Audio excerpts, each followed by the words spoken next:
Gararas का Angler chime, the angle chime of deep secrets।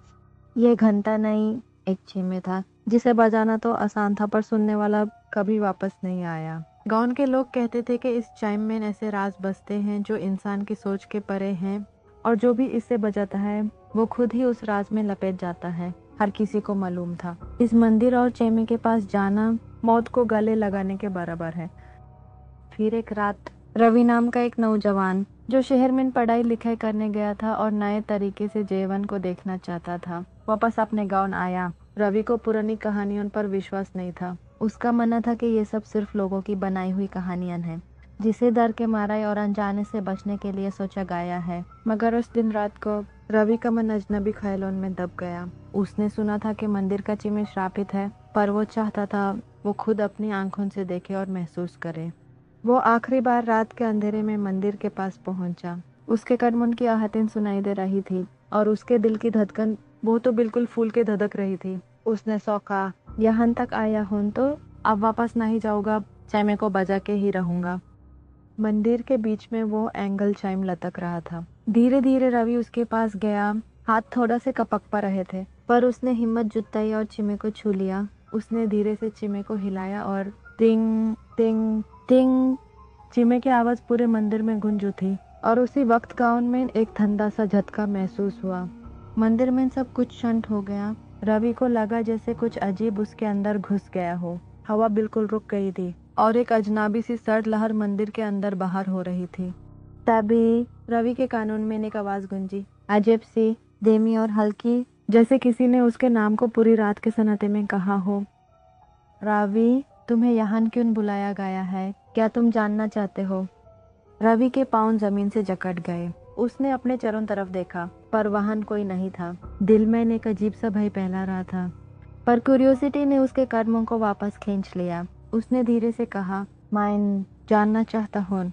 उसके जवाब देने की देर थी कि तभी जमीन पर एक पुरानी दूर से लिपटी किताब गिरती है। रवि थोड़ा चौंका और सामने देखा। किताब पुरानी थी, जैसे कई सालों से कोई उसे छूने नहीं आया। उसने धीरे से अपने हाथ बढ़ाए और किताब उठाने की कोशिश की, मगर जैसे ही उसने हाथ लगाया, किताब के ऊपर बना चेहरा जाई से जलने लगा। रवि ने देखा कि वो चेहरा बिल्कुल उसके अपने चेहरे जैसा लग रहा था। एक अजीब सी ठंडक उसके हाथ में उतर गई। तभी उसके सामने एक परछाई नजर आई, एक भूतिया चेहरा जो सिर्फ उसे देख रहा था।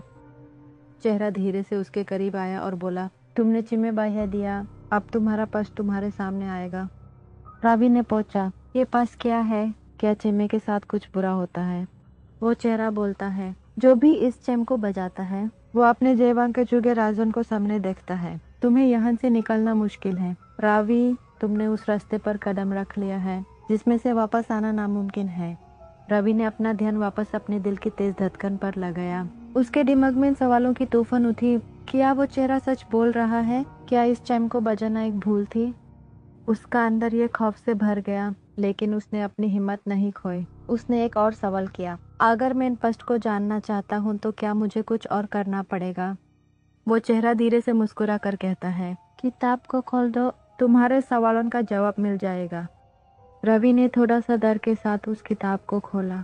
हर पन्ना उसके सामने एक कहानी की तरह खुलने लगा। उसने देखा कि किताब में वो बचपन की बातें हैं जो उसने भुला दी थी, या जो उसे कभी याद ही नहीं थी। एक ऐसा राज जो उसके परिवार ने उसके सामने कभी नहीं रखा।